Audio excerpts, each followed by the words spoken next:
Hello dear student, welcome once again. प्यारे बच्चों, आज की इस वाले वीडियो में हम लोग आर एस अग्रवाल क्लास 7 का जो चैप्टर नंबर 7 है हमारा linear equation in one variable, उसका टेस्ट पेपर करने जा रहे हैं सॉल्व। और इसमें मैं कोशिश करूंगा कि ज़्यादा से ज़्यादा जो क्वेश्चन है हम लोग सॉल्व करना सीखें एक ही वीडियो में। बाकी फिर भी जो मैं आगे की वीडियोज़ बनाऊंगा ना, उन वीडियोज़ का लिंक मैं आपको ऊपर आई बटन में भी दे दूंगा और नीचे डिस्क्रिप्शन बॉक्स में भी प्रोवाइड करा दूंगा। तो चलिए स्टार्ट करते हैं और इन क्वेश्चंस को सॉल्व करना ईजी मेथड में सीखते हैं। तो पहला क्वेश्चन है हमारे पास कि इवेलुएट कीजिए एक्स का क्यूब प्लस वाई का क्यूब प्लस जेड का क्यूब माइनस 3xy z। यानी इसको अपने को सॉल्व करना है और हमारे पास जो x की वैल्यू है वो -2 है, y इज इक्वल टू -1 है और z इक्वल टू 3 है। चलिए बहुत ही सिंपल क्वेश्चन है, आइए मैं आपको जल्दी से इसे कॉपी में सॉल्व करना सिखा देता हूँ। तो यहाँ पर हमने क्वेश्चन लिख लिया है, सभी वैल्यूज हमने लिख लिए हैं और जिस हमें इक्वेशन को सॉल्व करना है वो भी लिख लिया है। चलो सबसे पहले क्या करेंगे कि जो हमारा x है उसके जगह पर -2 पुट कर दो। तो x का क्यूब है तो ये हो जाएगा -2 का क्यूब।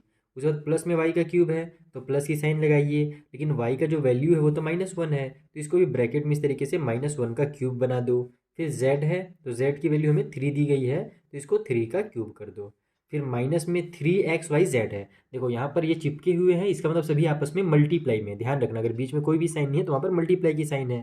तो -3 लिखो, मल्टीप्लाई की साइन लगाओ, x का वैल्यू -2, फिर मल्टीप्लाई की साइन लगाओ, y का वैल्यू -1, फिर मल्टीप्लाई की साइन लगाओ, z का वैल्यू 3।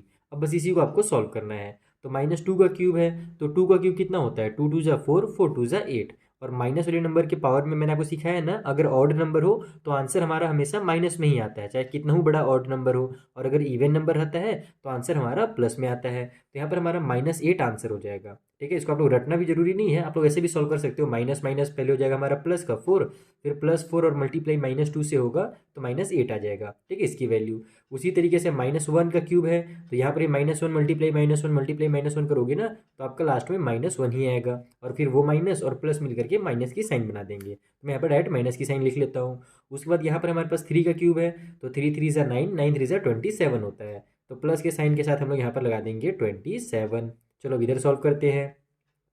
इधर हमारे पास दिया हुआ है, पहले तो साइन वगैरह देखने के लिए पहले हम लोग क्या करते हैं, पहले मल्टीप्लाई कर लेते हैं। 3 2 जा 6 हो जाएगा।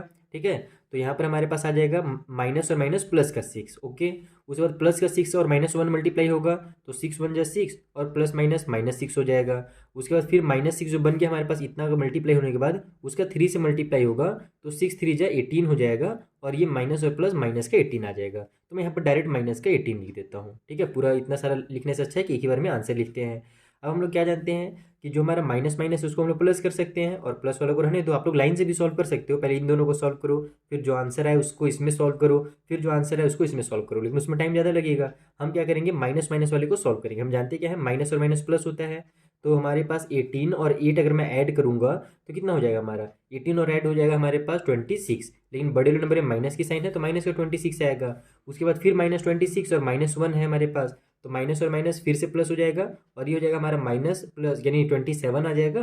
और बड़े नंबर में माइनस की साइन है तो माइनस का 27, यानी इन तीनों को ऐड करने के बाद हमारे पास आ रहा है माइनस का 27 और ये प्लस का 27 पहले से है। तो माइनस और प्लस क्या होता है, माइनस होता है। 27 में से 27 माइनस हुआ तो आगे 0। तो ये हो जाएगा इसका फाइनल आंसर। देखा कितना सिंपल था, बस वैल्यूज पुट कीजिए और सॉल्व करते चलिए। चलिए जो अगला क्वेश्चन उसे सॉल्व करते हैं। तो देखो जो सेकंड क्वेश्चन है वहां पर बोल रहा है right the coefficient of x in each of the following. मैंने आपको कोएफिशिएंट के बारे में पहले ही बता दिया है, पिछले वाले जो हम लोग एक्सरसाइज सॉल्व कर रहे थे तब, कि कोएफिशिएंट क्या होता है, किसी भी नंबर का जब हमसे कोएफिशिएंट पूछे या किसी भी वेरिएबल का, तो उसके साथ जो नंबर उसका साथी रहते हैं ना, दोस्त वगैरह से बोलते हो ना आप लोग, आपके फ्रेंड, जैसे क्लासमेट में आपके साथ आपको कोई अच्छा फ्रेंड होगा जो दिन भर आपके साथ चिपके रहता है, दिन भर आपसे बात करते रहता है, आपके साथ ही बैठता है। तो उसी तरीके से इन नंबर्स के साथ भी जो भी नंबर चिपका हुआ है, बैठा हुआ है, वही उसका कोएफिशिएंट है। जैसे हमसे बोला जा रहा है कि इन तीनों में एक्स का कोएफिशिएंट बताइए, तो यहाँ पर पहले वाले में एक्स के साथ में कौन है, ये -5 है और ये वाई है। तो coefficient of x is -5 and y, ऐसे लिखोगे। देखो -5 और वाई उतार दोगे, ऐसे लिखना, एक बार स्टेटमेंट बनाना, कोएफिशिएंट ऑफ एक्स, यहीं से देखो उतार सकते हो, कोएफिशिएंट ऑफ एक्स। फिर यहाँ पर ये वाला पहला वाला इक्वेशन लिखना, फिर इक्वल करके आंसर लिख देना -5y, यानी -5y जो है ना वही यहाँ पर कोएफिशिएंट है एक्स के, यानी कि एक्स के फ्रेंड्स हैं। उसके बाद सेकेंड वाले में यहाँ पर एक्स के साथ कौन कौन है, 2 है, वाई का स्क्वायर और जेड है। तो सेकेंड वाले के जो कोएफिशिएंट हो जाएंगे एक्स के, वो 2 हो जाएगा, वाई का स्क्वायर और जेड हो जाएगा। ठीक है, ये हमारा सेकेंड वाले क्वेश्चन में एक्स के कोएफिशिएंट हो गए। थर्ड वाले में यहाँ पर एक्स के साथ कौन है, ये -3/2 ए और बी, ये सभी हैं एक्स के साथ चिपके हुए, तो थर्ड वाले में यही तीनों हो जाएंगे। बस एक्स को हटा दो यहाँ से, तो -3/2 और ए बी जो है वो एक्स के कोएफिशिएंट है। तो ये बहुत ही सिंपल क्वेश्चन है, इसमें हम लोग टाइम वेस्ट नहीं करेंगे। चलो अगला जो क्वेश्चन है थर्ड वाला उसको देखते हैं। इसमें बोल रहा है सब्ट्रैक्ट एक्स का स्क्वायर -2xy + 5² - 4, यानी इसको सब्ट्रैक्ट करो फ्रॉम 4xy - 5x² - y² + 6 में से। यानी हम लोग पहले इसको लिखेंगे और फिर माइनस की साइन लगा करके इसको लिखेंगे, क्योंकि साफ साफ बोला गया है इसको सब्ट्रैक्ट करो इसमें से, ठीक है, फ्रॉम इतना, ठीक है। तो पहले इसको लिखो और उसके बाद फिर माइनस साइन लगा करके इसको सॉल्व करो। आइए कॉपी में सॉल्व करें। तो देखो यहाँ पर हमने क्वेश्चन उतार लिया है, जैसे कि हमें बोला गया था इसे सब्ट्रैक्ट करना है फ्रॉम इसमें से, तो इसको पहले लिख लिए, फिर सब्ट्रैक्ट यानी कि माइनस की साइन लगा दिए और उसके बाद ब्रैकेट में हमने इन सभी को उतार दिया, क्योंकि कभी भी जब हम लोग माइनस करते हैं तो साइन वहाँ पर चेंज होता है। प्लस करोगे तो उस टाइम ब्रैकेट लगाने की जरूरत नहीं है, लेकिन माइनस में ब्रैकेट जरूर लगाना ताकि साइन चेंज करने आसानी से बने। देखो पहले आप लोग क्या करो, इसको तो उतार लो, 4xy - 5x² - y² और प्लस में 6। अब देखो यहाँ माइनस है और ये प्लस में है, तो माइनस और प्लस हमारा हो जाएगा -x²। उसके बाद फिर से माइनस और माइनस होता है प्लस, तो यहाँ पर लिखो +2xy, फिर से माइनस और प्लस -5y², और फिर लास्ट में माइनस और माइनस फिर से प्लस हो जाएगा और ये 4 हमारा उतर जाएगा। अब चलो सॉल्व करो। सॉल्व करने के लिए सबसे पहले क्या करेंगे, लाइक टर्म्स को इकट्ठा करेंगे। आप चाहो तो यहाँ पर लिख भी सकते हो collecting like terms. Like term यानी कि जो सेम सेम दिख रहे हैं, जैसे हमारा x² को पहले लिख लेते हैं, काम करते हैं जो स्क्वायर वाला है उसको लिख लेते हैं, -5x² है, उसके बाद यहाँ पर एक यहाँ पर है माइनस का x², ठीक है। उसके बाद y² वाले को लिख लेते हैं, -y² है, और कहीं पर है क्या, यहाँ पर है माइनस का 5y², ठीक है। फिर अब एक्स वाई को लिख लो, तो यहाँ पर हमारे पास 4xy है प्लस में, इसके लेफ्ट में देखो कोई भी साइन नहीं है, यानी कि प्लस की साइन है, तो +4xy और फिर ये प्लस में 2xy, और लास्ट में नंबर्स उतार लेते हैं, प्लस में 6 और प्लस में ये वाला 4। चलो सॉल्व कर लो। तो माइनस और माइनस क्या होता है, प्लस होता है, तो 5 है और यहाँ पर एक 1 है, तभी ना 1x, ये x² यानी कि 1x², ध्यान रखना। तो 5 और 1 हमारा 6 हो जाएगा, 6x², लेकिन बड़े नंबर में माइनस की साइन है तो माइनस की साइन जरूर लगाना। उसके बाद यहाँ पर भी हमारे पास है माइनस और माइनस प्लस हो जा रहा है, 5 और 1 हमारे पास 6 हो जा रहा है यहाँ भी, तो -6y² यहाँ भी कर दो। यहाँ पर भी 4 और 2 6 ही होता है, इस बार प्लस की साइन है तो प्लस में 6xy कर दो, और लास्ट में हमारे पास 6 और 4 होता है 10, तो प्लस में 10 उतार दो। ये हो गया आपका फाइनल आंसर क्वेश्चन नंबर 3 का। चलिए फोर्थ वाला क्वेश्चन सॉल्व करते हैं। तो देखो जो फोर्थ वाला क्वेश्चन है ना, इसमें थोड़ा सा आपको दिमाग लगा करके पहले समझना है कि यहाँ पर प्लस करेंगे या माइनस करेंगे। मैं आपको क्वेश्चन समझाता हूँ। यहाँ पर बोल रहा है how much less is x² - 2xy + 3y² than इतना। यानी कि यहाँ पर देखो क्या बोल रहा है कि ये वाला जो हमारे पास इक्वेशन है ये कितना कम है। लेस का मतलब क्या होता है, कम होता है, तो ये कितना कम है इससे। तो अब यहाँ पर अपने को कैसे पता चलेगा कि ये वाला जो है वो इससे कितना कम है। इसके लिए आपको एकदम सिंपल से एक ट्रिक बताता हूँ।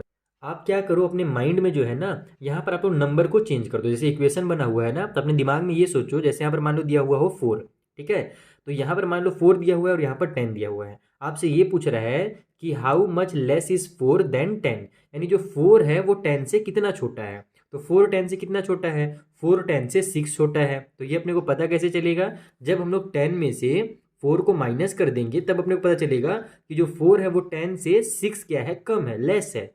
तो उसी तरीके से यहाँ पर भी हम क्या करेंगे, इस बड़े वाले में से छोटे वाले को माइनस कर देंगे, तो अपने को पता चल जाएगा कि ये छोटा वाला जो है ना इस बड़े वाले से कितना छोटा है, कितना लेस है। बस इस टाइप से आपको अपने दिमाग में एग्जाम में पहले सॉल्व करना है, यहाँ पर छोटे नंबर्स मान करके, और फिर जब आपको पता चल जाए कि वहाँ पर माइनस करना है तो माइनस कर दो। चलो इसमें से इसको माइनस करते हैं जल्दी से। तो देखो जैसा हमने आपको बताया, आप क्या करोगे कि जो भी हमारा छोटा नंबर है उसको रखोगे इस तरीके से माइनस में, और जो बड़ा नंबर है उसको आप लोग लिखोगे पहले, क्योंकि बड़े वाले से छोटे वाले को माइनस करना है। और माइनस करने के लिए हम जानते हैं कि हमारा साइन चेंज होता है, इसीलिए हम लोग क्या किए, जिसको भी माइनस करना है उसको ब्रैकेट में ऐसे क्लोज कर लिए। अब अगले स्टेप में आप लोग ब्रैकेट ओपन करोगे, पहले तो ये लेफ्ट वाले को उतार लेते हैं, ठीक है। उसके बाद अब इधर हमारे पास माइनस और प्लस हो जाएगा -x², माइनस और माइनस +2xy, और फिर से माइनस और प्लस -3y², ये वाला। अब हम लोग यहाँ पर सॉल्व करते हैं। पहले तो लाइक टर्म्स को इकट्ठा कर लेते हैं। आप इकट्ठा कलेक्ट नहीं भी करोगे, अगर दूर दूर में रहने दोगे तो भी सॉल्व हो जाएगा।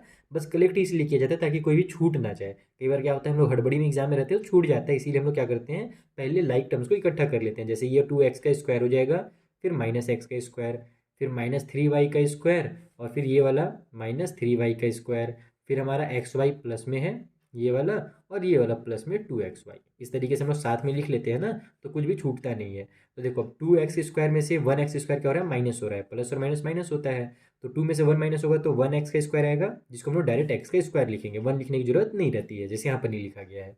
यहाँ पर हमारे पास माइनस और माइनस प्लस हो जाएगा, लेकिन साइन माइनस की ही लगेगी, बड़े नंबर माइनस की साइन है, दोनों 3 हमारे पास, ये हो जाएगा 3 और 3 6y²। उसके बाद अब यहाँ पर हमारे पास 2 है और ये हमारे पास 1xy है, 2xy और 1xy मिला करके दोनों हो जाएगा हमारा 3xy। यानी कि ये वाला जो मेरा नंबर था, कहाँ गया, सॉरी, ये वाला जो नंबर था मेरा ना, ये इस वाले नंबर से इतना छोटा है। यही इसका आंसर है। आप इसको चाहो तो स्टेटमेंट बनाकर लिख सकते हो कि x का square minus 2xy plus 3y का square is x² minus 6y² plus 3xy less by 2x² minus 3y² plus xy। इस टाइप से अपने स्टेटमेंट बना लेना छोटा सा। ये बार बार एक ही इतना लंबा लंबा इक्वेशन बोल रहा हूँ ना, तो मुझे लगता है स्टेटमेंट ही घूम गया। ठीक है, तो स्टेटमेंट आप लोग अपने से बना करके छोटा सा लास्ट में जरूर लिख देना। तो ये हमारा क्वेश्चन नंबर 4 हो गया। चलिए जो अगला क्वेश्चन है, क्वेश्चन नंबर 5, उसे सॉल्व करते हैं। तो देखो जो फिफ्थ वाला क्वेश्चन है, वहाँ पर सिर्फ हमको प्रोडक्ट निकालने के लिए दे दिया गया है। अभी तक हमने प्लस माइनस करना सीखा, अब यहाँ पर हमें प्रोडक्ट वाला नंबर दिया हुआ है। ये 3 इक्वेशन है ना, 3 टर्म्स हमें दिए हुए हैं। चलो जल्दी से इनका हम लोग प्रोडक्ट निकाल करके देखते हैं कितना आएगा। तो देखो यहाँ पर हमने इस तरीके से क्वेश्चन को उतार लिया है, सभी में मल्टीप्लाई की साइन लगा ली है। सबसे पहले हम लोग क्या करेंगे, जो भी हमारा कटपीट हो रहा है वो कर लेंगे। कटपीट मतलब कि जो भी डिवाइड हो रहा है वो करेंगे। जैसे हमारा न्यूमरेटर में है 3 और यहाँ पर डिनोमिनेटर में 12, बीच में मल्टीप्लाई की साइन, तो दोनों क्या होंगे, आपस में कट हो सकते हैं, हम लोग कैंसिल कर सकते हैं। 3 1 जा 3, 3 4 जा 12, इस तरीके से। उसके बाद अब हमारे पास यहाँ पर 5 है, यहाँ पर 25 है, ये भी कट हो रहा है। 5 1 जा 5, यहाँ 5 5 जा 25, माइनस की साइन है तो माइनस का 5 आएगा, ध्यान रखना। उसके बाद अब ये 4 है और यहाँ पर 8 है। ठीक है, तो आप लोग क्या करना है, ये ब्रैकेट को हटा लेना पहले। अगली स्टेप में एक बार ब्रैकेट हटा करके इसको कट करना है, ब्रैकेट के अंदर से डायरेक्ट कट नहीं करना चाहिए, थोड़ा सा उसमें रूल के खिलाफ है वो। बाकी मैं यहाँ पर आपको डायरेक्ट समझा देता हूँ। 4 1 जा 4 हो जाएगा, 4 2 जा 8 हो जाएगा, और ये माइनस की साइन थी तो माइनस की साइन उतर जाएगी। अब क्या करेंगे अगले स्टेप में, पहले तो हम लोग पूरा लिख लेंगे, हमारे पास बचा क्या। जैसे यहाँ 1/1 है तो वो तो लिखने की जरूरत है नहीं, डिनोमिनेटर में 1 है वो भी नहीं लिखना चाहिए, और अगर ए बी सी का क्यूब के साथ 1 है मल्टीप्लाई में तो वो भी लिखने की जरूरत नहीं है। तो डायरेक्ट हम लोग ए बी और सी का क्यूब लिखेंगे। मल्टीप्लाई में ये -5 बचा हमारे पास तो -5 लिख लो, नीचे में 1 है वो लिखने की जरूरत नहीं है, ए का क्यूब और बी का स्क्वायर है। फिर मल्टीप्लाई में -2 है तो -2 लिख लो, और ये बी का क्यूब और ये सी है। ये देखो साइन टकरा रहा है ना, तो मैं यहाँ पर इसको ब्रैकेट में क्लोज कर देता हूँ। ठीक है, अब क्या करेंगे, हम लोग नंबर्स का मल्टीप्लाई करेंगे। यहाँ पर 1 छुपा हुआ है तो 5 1 जा 5, और फिर उस 5 का 2 से मल्टीप्लाई करेंगे तो 5 2 जा 10 हो जाएगा, और माइनस और माइनस हमारा प्लस का 10 आ जाएगा, तो मैं यहाँ पर प्लस का 10 लिख देता हूँ। उसके बाद अब देखो यहाँ भी ए है, यहाँ पर ए के पावर में 3 है और यहाँ पर कुछ नहीं है, तो ए का जब मल्टीप्लाई होगा ए के पावर में 3 से तो क्या होता है, उस कंडीशन में पावर्स जो है वो आपस में ऐड हो जाते हैं, ध्यान रखना। अब इसके पावर में कितना है, कुछ नहीं, इसका मतलब 1 है, और यहाँ पर 3 है, तो 1 और 3 मिलकर के 4 हो जाएंगे, यानी ए के पावर में हम लोग 4 लिख देंगे। उसी तरीके से बी वाला होगा, यहाँ पर एक बी है, यहाँ पर बी का स्क्वायर है तो 1 और ये हमारा 2 मिला करके हो गया 3। फिर यहाँ पर भी बी के पावर में 3 है तो 3 इधर वाला और यहाँ पर वाला 3 ऐड होगा तो 6 आ जाएगा, तो बी के पावर में डायरेक्ट आप लोग 6 लिख दो। अब सी में देखते हैं, पहले तो सी लिख लेता हूँ मैं। यहाँ पर सी के पावर में 3 है और यहाँ पर एक सी है, तो 3 और एक ये हो जाएगा 4, तो सी के पावर में 4। यही हो जाएगा इनका प्रोडक्ट। कितना सिंपल सा क्वेश्चन था। चलिए जो अगला क्वेश्चन है 6 नंबर का, उसे सॉल्व करते हैं। तो देखो ये मेरा 6 नंबर का क्वेश्चन है, और यहाँ पर हमें जो इक्वेशन दिए हुए हैं ना, इसको हमको सिंप्लीफाई करना है। अब सिंप्लीफाई कैसे होता है, तो बस जो भी सॉल्व हो रहा है, प्लस हो रहा है तो प्लस कर लो, मल्टीप्लाई हो रहा है तो मल्टीप्लाई कर लो। तो सबसे पहले देखो यहाँ पर ये वाले टर्म और ये वाले टर्म के बीच में कोई भी साइन नहीं, यानी कि ये मल्टीप्लाई होंगे, ये दोनों बीच में प्लस की साइन है तो प्लस करेंगे इन दोनों का मल्टीप्लाई करने के बाद, क्योंकि यहाँ पर बीच में मल्टीप्लाई है तो दोनों का मल्टीप्लाई करेंगे और उसके बाद दोनों को ऐड कर देंगे। चलिए जल्दी से मल्टीप्लाई करते हैं। आई होप आपको मल्टीप्लाई करना आता हो, अगर आपने एक्सरसाइज के वीडियोस देखे होंगे तो जरूर आएगा। सबसे पहले क्या होता है कि ये 3a का मल्टीप्लाई इन दोनों के साथ होगा, फिर ये जो 4 है उसका मल्टीप्लाई भी इन दोनों के साथ होगा, तब जाकर के पूरा मल्टीप्लाई होता है। तो 3 का मल्टीप्लाई 2 से होगा तो 3 2 जा 6 आ जाएगा, ए और ए का मल्टीप्लाई होगा तो ए का स्क्वायर हो जाएगा, फिर इस 3a का इस 3 से भी मल्टीप्लाई होगा तो प्लस और माइनस, माइनस की साइन लग जाएगी, 3 और 3 हो हमारा हो जाएगा 9, 3 3 जा 9 होता है, और ये जो ए है ये उतर जाएगा, इसके पास तो कुछ नहीं है तो बस ए उतरेगा। अब हमने क्या किया, 3 का इन दोनों से मल्टीप्लाई कर लिया, अब इस 4 का इन दोनों से मल्टीप्लाई करेंगे, दोनों प्लस में है तो प्लस की साइन लगा लो, 4 2 जा हो जाएगा 8 और ये वाला ए उतर जाएगा, उसके बाद प्लस और माइनस, माइनस की साइन, 4 3 जा हो जाएगा हमारा 12। चलिए इधर का सबका मल्टीप्लाई हो गया। अब वही सेम टू सेम काम यहाँ पर होगा, इसका इसके साथ मल्टीप्लाई, फिर इसका इसके साथ, फिर इन दोनों का भी मल्टीप्लाई। तो 5 का ए से दोनों देखो, पहले तो प्लस की साइन है तो प्लस की साइन लगा लो, 5 का ए से मल्टीप्लाई होगा तो यहाँ पर एक 1 छुपा हुआ है, ए है तो तो 5 1 जा 5 हो जाएगा, ए और ए का मल्टीप्लाई होगा तो ए का स्क्वायर आ जाएगा। उसके बाद 5 ए का 2 से मल्टीप्लाई होगा तो 5 2 जा हो जाता है 10 और ए उतर जाएगा ये वाला। फिर माइनस प्लस माइनस 4 का 1 से मल्टीप्लाई होगा तो 4 और ए उतर गया तो 4 ए हो गया। फिर माइनस प्लस माइनस 4 2 जा हो जाएगा 8। अब आप लोग चाहो तो लाइक टर्म इकट्ठा करके सॉल्व कर सकते हो, मैं एक बार करता हूँ डायरेक्ट टर्म ना, टाइम बचाते हैं थोड़ा वीडियो में। आप लोग एग्जाम में जब कॉल होगे ना तो फिर जैसे मैंने लाइक टर्म सॉल्व किया ना क्वेश्चन नंबर 3 और 2 में, है ना, सॉरी 4 और 3 में, उसी टाइप से आप लोग लाइक टर्म को एक साथ कर लेना। जैसे ए का स्क्वायर को ए का स्क्वायर के साथ उतार लेना। मैं डायरेक्ट कर देता हूँ। देखो यहाँ पर 6 ए का स्क्वायर है, यहाँ 5 ए का स्क्वायर है, दोनों है प्लस में, तो प्लस कर दो 6 और 5 को तो आ जाएगा 11 ए का स्क्वायर। अब आ जाते हैं ए वाले में। यहाँ पर हमारे पास पहले प्लस माइनस माइनस को पहले ऐड कर लेते हैं और प्लस प्लस को ऐड कर लेते हैं, या फिर चाहो तो आप लोग लाइन से भी कर सकते हो। देखो जैसे यहाँ पर माइनस और प्लस माइनस हो जाएगा, 9 में से 8 माइनस हो तो 1 ए का स्क्वायर आएगा, जिसको मैं माइनस सॉरी ए का स्क्वायर बोल रहा हूँ, ए बोलते हैं यहाँ पर, ए है केवल ना, स्क्वायर नहीं है। तो -1 ए आ गया। इन दोनों को सॉल्व करने के बाद तो मैं -1 ए लिख देता हूँ, 1 लिखने की जरूरत ही नहीं, बस ए लिख देता हूँ। फिर -12 है और -8 है ना, दोनों को ऐड करेंगे तो इसको हम लोग लास्ट में कर लेते हैं, पहले इन दोनों को कर लेते हैं, ए को एक साथ हो जाएगा। यहाँ पर 10 है प्लस में और 4 है माइनस में, तो प्लस माइनस माइनस हो जाएगा, 10 में से 4 माइनस हुआ तो आ जाएगा हमारा 6 ए, और बड़े नंबर में है प्लस की साइन तो +6 ए हो गया। अब नंबर को लिख लेते हैं, माइनस और माइनस प्लस हो जाएगा तो 12 और 8 हो जाएगा 20, लेकिन बड़े नंबर में है माइनस की साइन तो साइन माइनस की ही रहेगी। अब एक स्टेप में ये सॉल्व हो गया। 11 ए का स्क्वायर, माइनस और प्लस माइनस हो जाएगा, 6 में से 1 माइनस हुआ तो 5 ए आ गया, बड़े नंबर में है प्लस की साइन तो लगेगी प्लस की साइन, और माइनस में 20। बस हो गया हमारा सिंप्लीफाई। चलिए जो नेक्स्ट क्वेश्चन है उसे सॉल्व किया जाए। तो देखो ये मेरा 7th नंबर क्वेश्चन है और इसे हमें डायरेक्ट सॉल्व करने के लिए बोला गया है, वहाँ पर बस सॉल्व लिखा हुआ था, मैंने डायरेक्ट आपको यहाँ पर क्वेश्चन उतार के दिखा दिया है। तो हम क्या करेंगे सॉल्व करने के लिए, सबसे पहले देखेंगे बीच में है प्लस की साइन, दो फ्रैक्शन है, बीच में प्लस की साइन है और डिनोमिनेटर अलग है। तो हम क्या करते हैं डिनोमिनेटर का एलसीएम लेते हैं। तो 10 और 5 का एलसीएम कितना हो जाएगा हमारे पास, 10 हो जाएगा। आप लोग चाहो तो निकाल करके देख सकते हो, दोनों 10 के टेबल में सॉरी 5 के टेबल में आते हैं ना, इसे हम लोग जो एलसीएम है वो हमारा 10 हो जाएगा। इसी को बोलते हैं हम लोग लोएस्ट कॉमन मल्टीपल। ठीक है, अब एलसीएम लेने के बाद क्या करते हैं, तो एलसीएम लेने के बाद जो हमारा डिनोमिनेटर में है उसको डिवाइड करते हैं एलसीएम से। तो 10 को 10 से डिवाइड करेंगे तो हमारा 1 आ जाएगा, उस 1 के ऊपर वाले 3x से मल्टीप्लाई करेंगे तो हमारा 3x ही रहेगा। ठीक है, ध्यान रखना कि नीचे डिवाइड होता है फिर जो आंसर आता है उसको ऊपर में मल्टीप्लाई करते हैं। जैसे देखो यहाँ पर प्लस की साइन है तो प्लस की साइन उतर गई, 10 को डिवाइड करेंगे 5 से तो आंसर आ जाएगा 2, डिवाइड करेंगे 2 आ गया आंसर। अब उस 2 का मल्टीप्लाई ऊपर वाले 2x से करेंगे तो 2 2 जा 4x आ जाएगा। ये सब चीज़ों को ध्यान देना, बच्चे के बार इसी में गलती करते हैं। ये हो गया इस तरीके से। अब इक्वल की साइड में आ जाते हैं, डिनोमिनेटर में दोनों में 25 है तो इधर एलसीएम लेने की जरूरत है ही नहीं, बट डिनोमिनेटर को 25 उतार दो, ऊपर में जो 7x है और प्लस में 29 उसको एक साथ लिख लो। ओके, 3x और 4x हो जाएगा हमारे पास 7x, डिवाइड बाई में 10, इक्वल की उस साइड में फिर से 7x और 29 डिवाइड बाई में 25। अब क्या किया जाए, तो अब हम लोग करेंगे ट्रांसफ़र, या फिर इसको बोलते हैं क्रॉस मल्टीप्लिकेशन। 25 को इधर ले जाएंगे और 10 को ले जाएंगे इधर, तो इससे ये जो हमारा फ्रैक्शन है ना वो हट जाएगा, क्योंकि 25 इधर डिवाइड में है, जब लेफ्ट में आएगा तो मल्टीप्लाई में हो जाएगा 7x के साथ, तो इसको ऐसे लिख लो 7x मल्टीप्लाई 25। उसी तरीके से इधर हमारे पास 7x और प्लस में 29 है, ये जो हमारा 10 डिवाइड में था इधर जाकर के मल्टीप्लाई हो जाएगा। तो ध्यान रखना केवल 7 से मल्टीप्लाई नहीं करना है ना, आपको दोनों से मल्टीप्लाई करना है। जितने भी टर्म रहेंगे ना, 2 टर्म 3 टर्म 4 टर्म जितने भी टर्म रहेंगे सबके साथ इसका मल्टीप्लाई होगा। इसीलिए यहाँ पर आप लोग ब्रैकेट लगाओ और ऐसे 10 को लिख दो ताकि समझ में आ जाए कि 10 का अपने को दोनों से मल्टीप्लाई करना है। तो इसका मल्टीप्लाई करेंगे तो 7 5 जा 35 हो गया, कैरी हो गया 3, 7 2 जा हो जाएगा 14 और 3 हो जाएगा हमारे पास कितना 17, तो 100 हो जाएगा हमारे पास 75x लेफ्ट साइड में।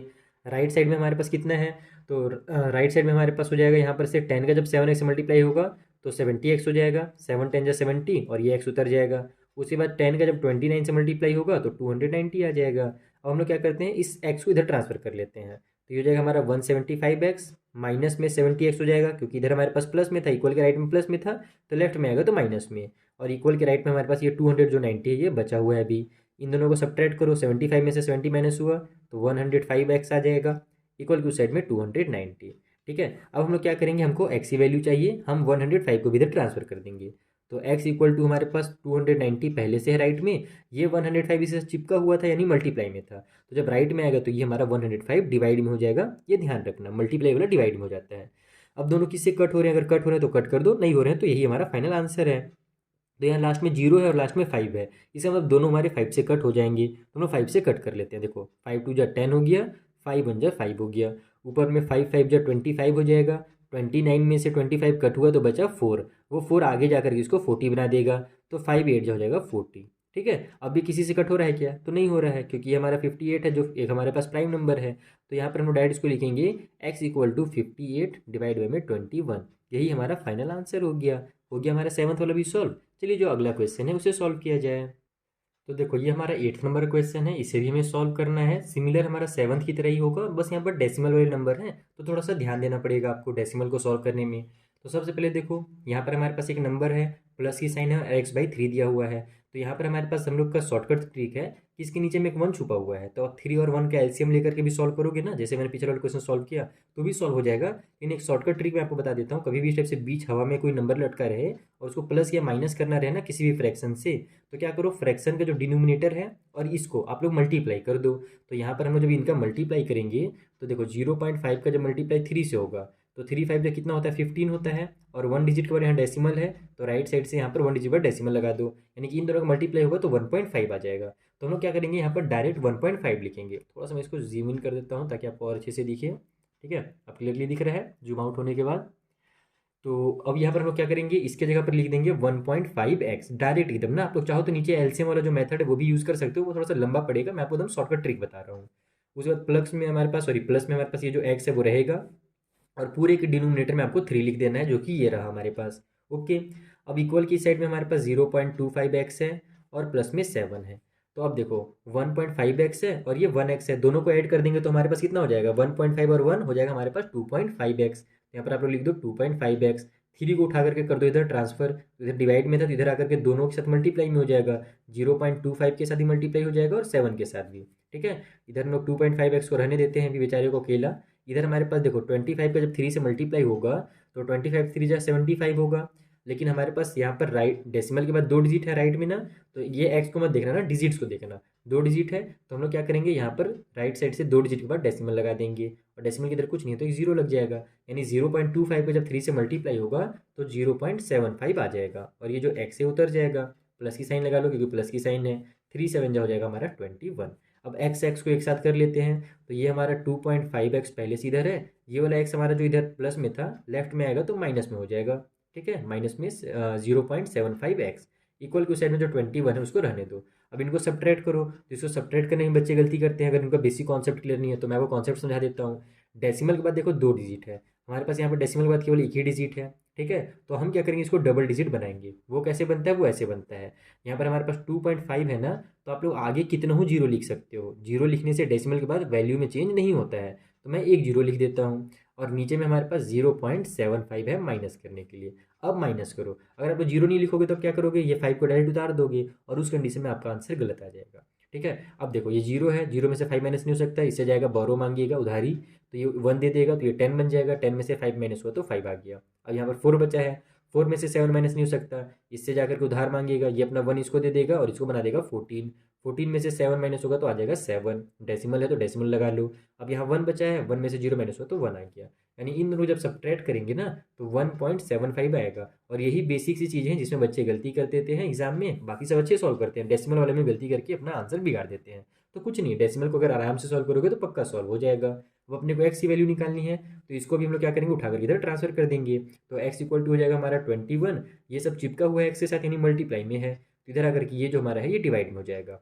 अब आगे डिवाइड में हमारे पास डेसिमल वाला नंबर, अब कैसे किया जाए, बड़ा मुश्किल है। तो कोई मुश्किल नहीं, आप क्या करो, डेसिमल को गायब कर दो, खा जाओ। अब कैसे डेसिमल को खाना है, डेसिमल को गायब कैसे करना है, तो यहाँ पर देखो डेसिमल के बाद हमारे पास 2 डिजिट है ना, तो आप लोग क्या करो, इसमें 100 का मल्टीप्लाई कर दो, क्योंकि जब 100 से मल्टीप्लाई होगा तो डेसिमल 2 डिजिट आगे निकल करके आ जाएगा, यानी ये 175 बन जाएगा हमारा, 175 यानी कि। लेकिन रूल क्या है कि अगर आप लोग डिनोमिनेटर में मल्टीप्लाई कर रहे हो 100 का, तो न्यूमरेटर में भी करना पड़ेगा ताकि बैलेंस जो हमारा वो बना रहे।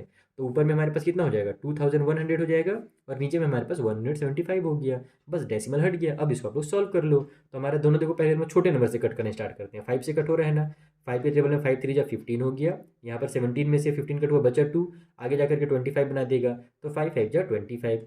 ऊपर में 5 4 जा हो जाएगा हमारा 20, 1 बच जाएगा। 21 में से 20 कट होने के बाद वो 1 आगे जाकर इसको 10 बना दिया, तो 5 2 जा 10 और ये 0 उतर जाएगा। ठीक है, अब हमारा फिर से 5 से कट हो रहा है, फिर 7 से भी कट हो रहा है। 7 से कट करता हूँ, जितने बड़े नंबर से कट करूँगा उतना जल्दी आ जाएगा आंसर। 7 5 जा हमारा हो जाएगा 35, और ऊपर में हमारे पास 7 6 जा 40 और ये 0 का 0 उतर गया। फिर से 5 से कट हो रहा है क्योंकि लास्ट में 0 है और यहाँ पर 5 है, तो फिर से 5 से कट कर लो, 5 1 जा 5 हो गया। ऊपर में हमारे पास 5 1 जब 5 हो जाएगा, 6 में से 5 कट हुआ बचा 1, वो आगे जा करके 10 बना देगा, तो 5 2 जा 10, और नीचे 1 है तो उसको लिखने की जरूरत है ही नहीं, यानी एक्स की जो वैल्यू है वो फाइनल हमारी 12 आ गई। तो यही इसका फाइनल आंसर है। आप लोग चाहो तो इसको एक बार और ऐसे लिख सकते हो, x equal to 12 is the final answer. तो इस तरीके से आपको क्वेश्चन नंबर 8 को सॉल्व करना था। चलिए क्वेश्चन नंबर जो 9 है और 10 है उसे 20 वीडियो में हम लोग कंप्लीटली सॉल्व कर लेते हैं, ताकि 1 से 10 तक के क्वेश्चन आपको बहुत अच्छे से क्लियर हो जाए। तो देखो 9th और 10th नंबर जो क्वेश्चन है ये हमारे पास वर्ड प्रॉब्लम है, लेकिन बहुत ही आसान से क्वेश्चन है। जैसे 9th वाले में बोल रहा है कि the sum of two consecutive odd numbers is 68, यानी कि दो हमारे पास ऑड नंबर हैं कंजिक्यूटिव। कंजिक्यूटिव मतलब जो लाइन से आने वाले नंबर होते हैं उनको कंजिक्यूटिव कहा जाता है, और उनका जो सम निकल करके आ रहा है वो 68 है। तो बताइए कि जो नंबर्स है वो कौन से हैं, फाइंड दी नंबर्स। तो देखो सबसे पहले तो आपको कंजिक्यूटिव का जो कॉन्सेप्ट है वो समझना पड़ेगा। जैसे कि मान लो अगर हमारे पास पहला वाला नंबर हमारा 3 है, तो अगला वाला हमारा ऑड नंबर कौन सा आएगा, वो हमारा अगला नंबर होगा 5। यही कंजिक्यूटिव ऑड नंबर है। देखो 1 के बाद 3 आता है, 3 के बाद 5 आता है, 5 के बाद 7 आता है, तो हम लोग दो नंबर को 3 और 5 को ले लेते हैं, ठीक है। तो अगर हमारे पास पहला नंबर 3 है तो दूसरा नंबर 5 है। अब इस 5 को मैं कैसे लिख सकता हूँ, क्योंकि देखो यहाँ पर तो हमारे पास अब नंबर बताया नहीं गया है ना, तो हम लोग क्या करेंगे, पहले वाले नंबर को मानेंगे एक्स, तो दूसरे वाले नंबर को क्या मानेंगे, दूसरे वाले को हम लोग वाई मानेंगे क्या, बिल्कुल नहीं। देखो हमारे पास अगर पहला नंबर 3 है और दूसरा नंबर 5 है, तो हम लोग 5 को क्या लिख सकते हैं, 5 को हम लोग लिख सकते हैं 3+2, लिख सकते हैं कि नहीं लिख सकते हैं। उसी तरीके से अगर हमारे पास पहला नंबर हम लोग अगर ऑड नंबर को x मानते हैं, तो दूसरा वाला हमारा x+2 हो जाएगा। ये हमारे दो कंजिक्यूटिव ऑड नंबर्स हो गए। बस इनका ही सम हमको बताना है 68, और वहाँ से हमारा जो x की वैल्यू है वो निकल जाएगी, और x की वैल्यू निकल गई तो हमारा x+2 का भी वैल्यू निकल जाएगा। समझे मेरी बात। तो चलो जल्दी से आपको इसको कॉपी में सॉल्व करना सिखाता हूँ। तो देखो सबसे पहले तो इस तरीके से लिख लो कि let the to consecutive odd numbers, दो कंजिक्यूटिव ऑड नंबर्स को हम लोग मान लेते हैं कि x और x+2 होगा। तब अकॉर्डिंग टू क्वेश्चन, अब हमसे क्वेश्चन में क्या बोला गया था कि दो कंजिक्यूटिव ऑड नंबर्स हैं जिनका जो सम है वो है 68, यानी सम मतलब इन दोनों को ऐड अगर अपन करते हैं, x में अगर मैं प्लस कर दूं x+2 को, तो दोनों का जो सम है वो हमारा 68 आएगा। ये हमसे क्वेश्चन में कहा गया है, और मेन आपको यही बनाना है। अगर आपने ये इक्वेशन बना लिया तो आप पूरा सॉल्व कर लोगे। अब यहाँ पर हमारे पास क्या होगा, x और x ऐड हो जाएगा तो ये हमारा 2x हो जाएगा। ये 2 को हम लोग इधर ट्रांसफर कर देते हैं, तो इधर हमारे पास 68 है, ये 2 प्लस में था, लेफ्ट यानी कि राइट में आकर के ये माइनस का 2 हो जाएगा। समझा ना कैसे, क्या मैंने x और x को ऐड कर दिया, और ये जो प्लस का 2 था इसको राइट साइड में ट्रांसफर कर दिया, ताकि हमारा x का वैल्यू निकल सके। हम लोग को तो मेन x का वैल्यू निकालना है, तो यहाँ से 2x इक्वल टू हो जाएगा 66। अब x की वैल्यू चाहिए तो हम लोग 2 को भी ट्रांसफर कर देंगे, तो 66 और डिवाइड में 2 आ जाएगा, क्योंकि चिपका हुआ था, यानी मल्टीप्लाई में था। अब कट कर लो, तो 2 1 जा 2, 2 3 जा 6, 2 3 जा 6, तो x की जो वैल्यू आ गई वो 33 आ गई, यानी कि जो पहला वाला नंबर है ना वो 33 है। तो जो सेकंड वाला नंबर होगा वो कितना होगा, सेकंड नंबर हमारा x+2 था, यानी कि 33 प्लस में 2 हो जाएगा, यानी कि हमारा वो कितना हो जाएगा, 35 हो जाएगा। तो फर्स्ट वाला नंबर हमारा 33 है और दूसरा वाला जो नंबर वो 35 है। तो देखा आपने, दोनों नंबर कितने आसानी से आ गए। अगर आपको अपना आंसर चेक भी करना है ना, तो दोनों को ऐड करके देख लो साइड में, 33 और 35 को ऐड करोगे तो आपका आ जाएगा 5 और 3 8, 3 और 3 6, 68 आ गया। और क्वेश्चन में तो यही बोला था कि sum of two consecutive odd number is 68, यानी कि दो कंजिक्यूटिव ऑड नंबर को ऐड करने के बाद 68 आ रहा है। तो देखो वो दोनों नंबर कौन से हैं, 33 और 35 है, दोनों ऑड नंबर हैं, दोनों कंजिक्यूटिव नंबर भी हैं, लाइन से आने वाले, लाइन से मतलब कि लाइन से आने वाले ऑड नंबर ना। देखो 33 के बाद 34 आता है लाइन से अगर चलेंगे तो, लेकिन 34 ऑड नंबर नहीं है, वो तो इवन नंबर है क्योंकि 2 से डिवाइड होता है। तो ये हमारा 35 और 33 ही दो कंजिक्यूटिव ऑड नंबर होंगे, ठीक है। तो ये हमारा यहाँ पर आंसर नंबर 9 हो गया। चलिए जो लास्ट क्वेश्चन है 10th नंबर का, उसे सॉल्व किया जाए। तो यहाँ पर जो 10th नंबर क्वेश्चन है उसमें हमसे कहा जा रहा है कि Renu's father is thrice as old as Renu, यानी कि जो रीनू के फादर हैं वो रीनू से थ्राइस हैं। अगर उनका उम्र देखा जाए, ओल्ड यानी क्या होता है, उनका एज के बारे में अगर बात किया जा रहा है, ठीक है। तो और थ्राइस का मतलब क्या होता है, 3 गुना, ठीक है, ट्रिपल जिसको हम लोग बोलते हैं। तो रीनू के फादर का जो एज है ना वो रीनू के एज से 3 गुना ज़्यादा है। अगर रीनू का एज मान लो अगर 10 ईयर है, तो उसके फादर का जो होगा 30 ईयर होगा। 10 का 33 से मल्टीप्लाई कर दो तो आ जाएगा 30। ओके, इतना समझ में आ गया। आगे चलते हैं।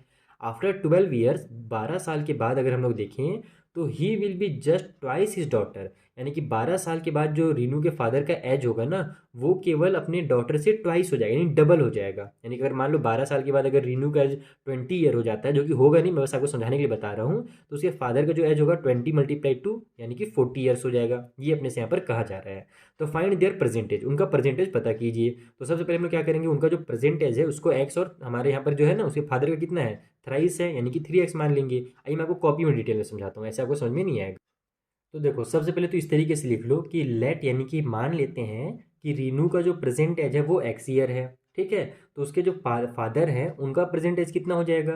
क्वेश्चन में साफ साफ बोला है कि उसके पापा का जो एज है वो थ्राइस है, यानी कि 3 गुना है। तो हम लोग क्या करेंगे, एक्स में 3 का मल्टीप्लाई कर देंगे, तो फादर का जो एज है वो 3x निकल जाएगा। ये दोनों का प्रेजेंट एज है।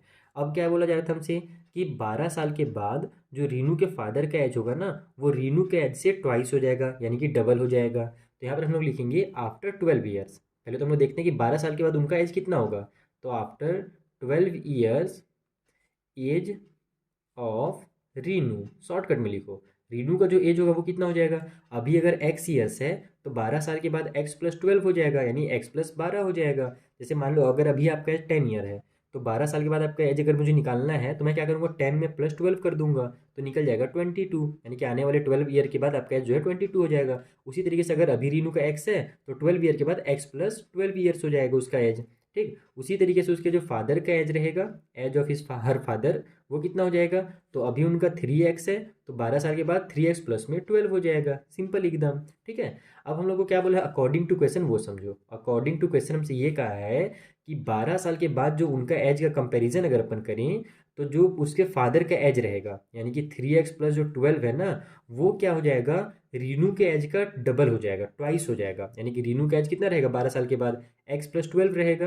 तो अगर हम लोग इसमें 2 का मल्टीप्लाई कर देंगे तब जाकर के अपने को उसके फादर का एज मिलेगा। ये हमसे क्वेश्चन में बोल रहा है कि after 12 year her father age will be just twice than Renu age, यानी कि रीनू का जो भी एज है 12 साल के बाद, उसके फादर का एज जो होगा ना उसका ट्वाइस हो जाएगा। यानी कि अगर रीनू का एज मान लो हमारे पास 12 है, तो उसके फादर का एज कितना हो जाएगा, 12 × 2 यानी कि 24 ईयर्स। वो उसमें समझाने के लिए बता रहा हूँ, यहाँ पर आपको कंफ्यूज नहीं होना है। ठीक है, तो अब इसको हम लोग सॉल्व कर लेते हैं। अब यहाँ से हमारा आंसर कुछ ना कुछ x का वैल्यू निकलेगा ही। ये हो जाएगा हमारा 3x प्लस में 12, इधर हमारे पास 2 का x से मल्टीप्लाई होगा तो 2x, फिर प्लस में 2 का मल्टीप्लाई 12 से हो जाएगा तो 24 आ जाएगा। x को ये सेट कर लेते हैं 3x, और ये 2x प्लस में था, लेफ्ट में आकर के माइनस का 2x हो जाएगा। इक्वल के राइट साइड में 24 पहले से है, ये वाला 12 इधर जाकर के माइनस का 12 हो जाएगा। 3x में से 2x माइनस होगा तो 1x आएगा, जिसको हम लोग डायरेक्ट x लिखते हैं। इक्वल की साइड में 24 में से 12 माइनस हो तो 12 आ जाएगा, यानी x का जो वैल्यू है वो 12 निकल गया। और x मतलब कि रीनू का प्रेजेंटेज, और यही तो अपने से पूछा गया था। तो यहाँ पर आप लिखोगे प्रेजेंटेज ऑफ रीनू इज हमारा कितना हो गया 12 ईयर्स। ठीक है, पूरे स्टेटमेंट वगैरह आप लोग लिख लेना, मैं टाइम बचा लेता हूँ, डायरेक्ट ऐसे शॉर्टकट में लिख लेता हूँ कि जो रीनू का प्रेजेंटेज होगा वो हमारा 12 ईयर हो जाएगा, और उसके पापा का जो प्रेजेंटेज होगा वो कितना हो जाएगा। तो रीनू के एज का ट्रिपल है, यानी कि 12 में अगर अपन 3 का मल्टीप्लाई कर दें, अभी देखो प्रेजेंट में वो x 3x है, यानी कि 3 का x से मल्टीप्लाई करना है, और x की वैल्यू कितनी है 12 है, तो बस 12 का 3 से मल्टीप्लाई कर दो, तो 12 3 कितना होता है 36 होता है। तो 36 ईयर्स हो गया इस तरीके से। अब देखो ये वीडियो जितना लंबा हो ही गया है, अब जल्दी से एक छोटा शॉर्ट चीज़ सीख लो यहाँ पर। अगर आपके पास एग्जाम में टाइम है तो इधर उधर देखने से अच्छा है कि आप क्या करो, थोड़ा सा अपने आंसर को चेक कर लो कि आपका आंसर सही है या नहीं है। जैसे देखो अभी हम लोग ने एज निकाल लिया 12 ईयर और 36 ईयर, बच्ची का और पापा का। अब हम लोग क्या करेंगे, 12 साल के बाद का एज देखते हैं। तो 12 ईयर के बाद अगर अपन देखेंगे तो रीनू का एज कितना हो जाएगा 12 + 2, ये मैं बस चेक कर रहा हूँ ना, ये आपको एग्जाम में नहीं करना है, अगर टाइम बचा रहेगा तब चेक करोगे। तो 12 + 12 हमारा कितना हो जाएगा 24 ईयर हो जाएगा, ये रीनू का एज निकला है। और उसके फादर का भी जो है 36 ईयर है, तो 12 ईयर के बाद कितना हो जाएगा 36 + 12, यानी कि हो जाएगा हमारा 48 ईयर। अब हमसे क्वेश्चन में क्या बोला था कि 12 साल के बाद 12 ईयर के बाद जो उसके पापा का एज है ना, वो रीनू के एज का डबल हो जाएगा। तो आप लोग क्या करो, रीनू के एज का डबल करके देखो तो आता है कि नहीं। तो रीनू का एज 24 है, उसमें डबल यानी 2 से मल्टीप्लाई कर दो, तो 2 4 = 8, 2 2 = 4, यानी 48 आ गया ना। और देखो उसके पापा का एज 48 ही है 12 साल के बाद, तो यानी कि हमारा जो आंसर है ये बिल्कुल सही है, प्रेजेंटेज दोनों का 12 और 36 ईयर होगा। तो इस तरीके से आप अपने आंसर को चेक भी कर सकते हो। आई होप आपको बहुत अच्छे समझ में आ गया क्वेश्चन नंबर 1 से 10। वीडियो ये बहुत ज़्यादा लेंथी हो जा रहा है, मिलते हैं अब हम लोग नेक्स्ट वाले वीडियो में। यहाँ पर जो बचे हुए क्वेश्चन है ना, उन्हें मैं आपको इसी तरीके से सिंपल मेथड में सॉल्व करना सिखा दूंगा। Thank you for watching.